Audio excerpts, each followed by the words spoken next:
আসসালামু আলাইকুম। এখন আপনারা দেখবেন সংবাদ শিরোনাম।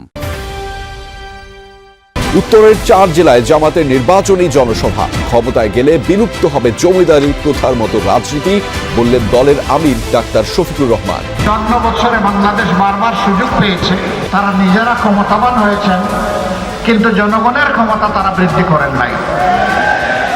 তারা জনগণের পকেট কেটে নিজেদের কপাল কিসমত বড় করেছেন।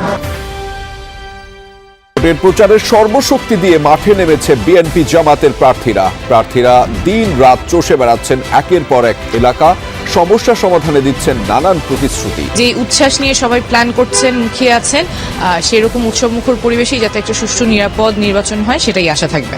আমি যখন ভোট দিতে যাব, আপনি তিনি ভোট দিবেন। কে আপনাদেরকে হামলা করতেছে, কে আপনাদের আটকাচ্ছে, এটা আমরা দেখব।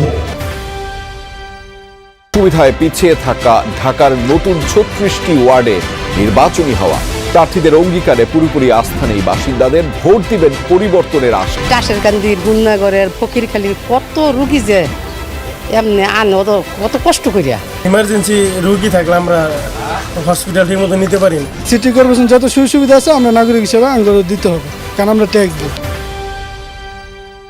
আসসালামু আলাইকুম। এখন দেখবেন সংবাদ বিস্তারিত। ক্ষমতায় গেলে জমিদারি প্রথার মতো যে রাজনীতি সেটা বিলুপ্ত করা হবে। সকালে নওগাঁর জনসভায় এই মন্তব্য করেছেন জামাতের আমির ডাক্তার শফিকুর রহমান। জেলার এটিএম মাঠের জনসভায় তিনি বলেন, দেশে আর কোনো বৈষম্য চলবে না, নতুন বাংলাদেশ সবার, এখানে কোনো মেজরিটি মাইনরিটি থাকবে না। ডাক্তার শফিকুর বলেন, ক্ষমতায় গেলে বিদেশে পাচারকৃত অর্থ ফেরত এনে রাষ্ট্রীয় কোষাগারে জমা করার ব্যবস্থা করবে জামায়াত। কাউকে চাঁদাবাজি করতে দেয়া হবে না, ধরা পড়লে মিলবে উপযুক্ত শাস্তি। বর্তমানে চাঁপাইনবাবগঞ্জের জনসভায় যোগ দিয়ে বক্তব্য রাখছেন তিনি। রাজশাহীর গোদাগাড়ী ও মহানগরী এবং নাটোরে জনসভায় বক্তব্য দেবেন জামায়াতের আমির।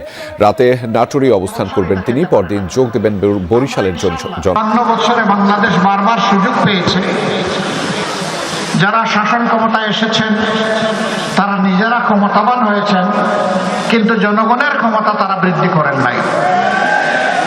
তারা জনগণের পকেট কেটে নিজেদের কপাল কিসমত বড় করেছেন। জনগণের টাকা চুরি করেছেন, ডাকাতি করেছেন, লুণ্ঠন করেছেন, ব্যাংক ধ্বংস করেছেন, বিমা ধ্বংস করেছেন, শেয়ার মার্কেট লুট করেছেন। ঘনিয়ে আসছে ত্রয়োদশ জাতীয় সংসদ নির্বাচনী প্রচারের বাকি মাত্র 5 দিন। শেষ মুহূর্তে চলছে তুমুল গণসংযোগ, চরম ব্যস্ততায় রয়েছেন প্রার্থীরা। সকাল থেকে রাজধানী ঢাকায় প্রার্থীরা এই প্রান্ত থেকে ও প্রান্ত ছুটে বেড়াচ্ছেন, যাচ্ছেন ভোটারদের দ্বারে দ্বারে। ঢাকা ৯ আসনে স্বতন্ত্র প্রার্থী তাসনিম জারা নিজ প্রতীক ফুটবল নিয়ে ভোটারদের দ্বারে দ্বারে যাচ্ছেন। অন্যদিকে ঢাকা ১৬ আসনে বিএনপি প্রার্থী আমিনুলও সকাল থেকেই ব্যস্ত রয়েছেন গণসংযোগে। নির্বাচিত হলে সাধারণ মানুষের কল্যাণে কাজ করতে দিচ্ছেন নানান ধরনের প্রতিশ্রুতি। এছাড়া গোটা রাজধানী জুড়ে চলছে প্রার্থীদের বিরামহীন প্রচারণা। যে যার মতো নির্বাচনী প্রতিশ্রুতি পৌঁছে দিচ্ছেন ভোটারদের কাছে। আদতেই তারা কতটা ভোটারদের মনে স্থান নিতে পারছেন তা দেখতে অপেক্ষা করতে হচ্ছে আগামী 12ই ফেব্রুয়ারি, অর্থাৎ ভোটের দিন পর্যন্ত। জামাতের যিনি ক্যান্ডিডেট তিনি তার লোকজনকে দিয়ে, তারা তো আসলে তাদের কোনো জনসমর্থন নাই, তাদের কিছু আছে ফিক্সড, এবং সেই জনসমর্থনকে তারা নিয়ে তারা বিভিন্ন অসহায় মানুষকে বিভিন্ন প্রলোভন দেখিয়ে তারা তাদের ভোটগুলোকে তাদের হাতে নেওয়ার চেষ্টা করছে। যদিও এরকম অনেক মানুষের সাথে আমার কথা হয়েছে, তারা বলেছে যে ভাই আমাদের কাছে আসছে ঠিকই, কিন্তু ভোটটা আপনাকে ধানি শীষেই দিব ভাই। কিছু শঙ্কা আছে যে নিরাপদে ভোট কেন্দ্রে যেতে পারবেন কিনা, আগের মতো আবার ভোট কাউন্ট হবে না, কিংবা ভোট আগে দেয়া হয়ে গেছে এরকম হবে কিনা, কিছু সংখ্যা আমরা শুনছি ভোটারদের কাছ থেকে। তবে যে উচ্ছ্বাস নিয়ে সবাই প্ল্যান করছেন, মুখিয়ে আছেন, সেরকম উৎসবমুখর পরিবেশেই যাতে একটা সুষ্ঠু নিরাপদ নির্বাচন হয় সেটাই আশা থাকবে। রাজধানীর 2 সিটি কর্পোরেশনের সাথে সংযুক্ত নতুন 36 ওয়ার্ডের মানুষ কাগজে কলমে রাজধানীবাসী হলেও নাগরিক সুযোগ সুবিধায় এখনও পিছিয়ে পড়াদের দলেই। নির্বাচন সামনে রেখে প্রার্থীরা এসব এলাকার মানুষকে দিচ্ছেন দীর্ঘদিনের সমস্যা সমাধানের প্রতিশ্রুতি। ভোটাররা এসব অঙ্গীকারে পুরোপুরি আস্থা রাখতে না পারলেও আশাবাদী। প্রহর গুনছেন সেই সব জনপ্রতিনিধিদের প্রতি যাদের কারণে ত্রিমোহনীর এই বাঁশের সাঁকোটি এখনো ব্রিজে রূপান্তর হয়নি। এলাকাটিকে 2017 সালে ইউনিয়ন ভেঙে পরিণত করা হয় ওয়ার্ডে, যুক্ত করা হয় ঢাকা দক্ষিণ সিটি কর্পোরেশনের সাথে। প্রতিদিন কয়েক হাজার মানুষ পার হয় ত্রিমোহনীর এই বাঁশের সাঁকোটি দিয়ে। ঢাকা দক্ষিণ সিটি কর্পোরেশনের খিলগাঁওয়ের অংশ হলেও এলাকাবাসী জানেন না এই সাঁকোটি কবে ব্রিজে পরিণত হবে। এলাকাবাসী বলছে সিটি কর্পোরেশনের অংশ হলেও কোনো নাগরিক সুবিধা পান না তারা। গ্যাস নেই, ভালো রাস্তাঘাট, অবকাঠামো কিছুই নেই। সবকিছু ছাপিয়ে সবার আগে তাদের চাওয়া সাঁকোর বদলে একটি সেতু। বিশ্বাস করেন যে দলই সরকার গঠন করুক, সেতুটি বদলাতে পারবে তাদের ভাগ্য। টাসের কান্দির গুন্নাগরের ফকিরখালির কত রুগী যে এমনি আনে কত কষ্ট করিয়া, কিন্তু এটা সম্ভাবনা আছে। আপনি ইমার্জেন্সি রুগী থাকলে আমরা হসপিটাল ঠিক মতো নিতে পারি না, রুগী নিতে নিতে রাস্তায় মারা যায়। প্রতিশ্রুতি দিয়ে গেছে যে এটা পাকা ব্রিজ হয়ে যাবে, এখানে রোড হবে, এখানে রাস্তা হবে, এখানে আপনাদের অনেক উন্নয়নমূলক কাজকর্ম হবে, কিন্তু নির্বাচনের পর আর কিছু হয় নাই। সিটি কর্পোরেশন যত সুযোগ সুবিধা আছে আমরা নাগরিক হিসেবে আঙ্গুর দিতে হবে, কারণ আমরা ট্যাক্স দিই। 2017 সালে ঢাকার আশপাশের 16টি ইউনিয়নকে ভেঙে নতুন 36টি ওয়ার্ড গঠন করা হয়। তার মধ্যে ঢাকা উত্তর সিটি কর্পোরেশনের সাথে যুক্ত হয় 18টি ওয়ার্ড, আর ঢাকা দক্ষিণ সিটি কর্পোরেশনের সাথে যুক্ত হয় বাকি 18টি ওয়ার্ড। ঢাকা উত্তর সিটি কর্পোরেশনের সাথে যে 18টি ওয়ার্ড যুক্ত করা হয় তার মধ্যে একটি এই বেরাইত।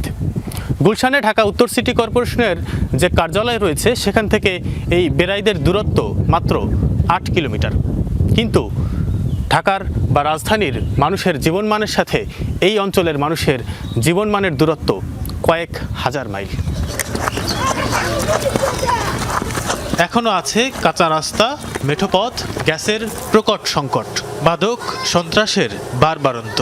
নেই কোনো ভালো মানের স্কুল, কলেজ, বিশ্ববিদ্যালয়, কাছাকাছি নেই কোনো ভালো হাসপাতাল, অথচ কর দিতে হচ্ছে সিটি কর্পোরেশনের নাগরিকদের সমান। তারে গিয়া ফিরুজায় থাইকা যেই ট্যাক্স দেয়, আমি এই এলাকায় থাইকা ও তারে গিয়া ট্যাক্সটা আবার বাড়ির ট্যাক্স এক সমান, কারণ উনিও গুলশান থাকে, আমিও গুলশান থাকি। একটা ভালো হসপিটাল দরকার, যেটা আমাদের গুলশানের এত কাছে থেকেও আমরা পাইনি। কমাইব, মাদক কমাই দিব, দেশের উন্নতি হইব, রাস্তাঘাটও করবো বলে। আসন্ন নির্বাচনে প্রার্থীদের কাছ থেকে সবকিছু পাবেন এমন প্রতিশ্রুতি পেলেও বাস্তবায়ন নিয়ে সন্দিহান এই এলাকার জনগণ। সবাই বলে আমরা মাদক মুক্ত করব, কিন্তু যারা মাদক মুক্ত বলে ওদের নিজের লোকেরই কিন্তু আত্মীয়স্বজন বা কাছাকাছি ওদেরই কিন্তু থাকে। এরা যদি এই প্রতিশ্রুতিগুলো ঠিক রাখে তাহলে আমরা ওনাদের সাথে আছি। সামনে দেখা যাক কোন দল আসে এবং কোন প্রার্থী কিভাবে কাজ করে, তবে আশাবাদী। নির্বাচনের পর প্রতিশ্রুতি অনুযায়ী নাগরিক সুবিধা পাবেন ঢাকার এই নতুন নাগরিকরা, রাজধানীবাসী হিসেবে পাবেন সমান সুবিধা, এমনটাই। আগামী 8 ফেব্রুয়ারি বিএনপির শেষ নির্বাচনী জনসভা অনুষ্ঠিত হবে বলে জানিয়েছেন দলটির সিনিয়র যুগ্ম মহাসচিব রুহুল কবির রিজভী। সকালে নয়াপল্টনে দলের কেন্দ্রীয় কার্যালয়ে জনসভা সেটি অত্যন্ত সাফল্যমণ্ডিত হবে। ইতিমধ্যেই আমাদের অঙ্গ সংগঠনের নেতৃবৃন্দ প্রত্যেকেই অঙ্গীকার ব্যক্ত করেছেন তারা এই সভাকে শান্তিপূর্ণভাবে সফল করতে তাদের সর্বোচ্চ শ্রম দিয়ে